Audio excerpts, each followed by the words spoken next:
there are potentially some ways in which a trading regime can work, I believe. And I think inside the European Union, where you've got a group of industrialised countries that broadly are comparable in terms of their levels of development and their economies are pretty similar, I think a trading scheme might work if governments have got the guts to set a cap at a level which actually reflects the science. And at the moment, we're trading at a cap which is too close to the actual emissions. And in fact, in the first round of emissions trading, the cap was set above the actual emissions, which meant the carbon price was really low, and it wasn't sending the kind of signal to industry that was needed in order to get them to switch out of coal, oil and gas into renewables, for example, or energy efficiency.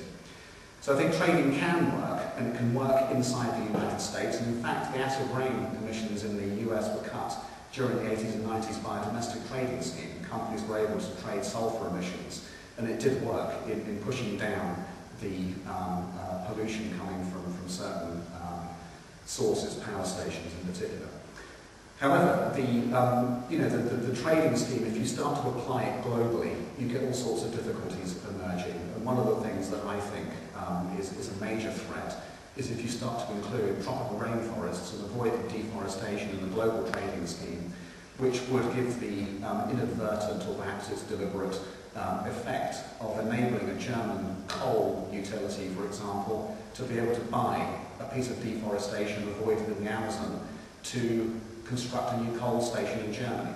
And I think that kind of flaw, which could emerge if you start mixing up carbon on a global scale and mixing up fossil carbon with living carbon, I think you could finish up in an awful mess. And so I think there are real limits to it. So I think we need to recognise those. And also some of the inequalities that come with this, and countries offsetting generally. I think it's really a nonsense that the Western countries will be using credits generated overseas to be able to justify pollution over here. I don't think that works from a global equity perspective, never mind from what the atmosphere needs in terms of emissions reductions.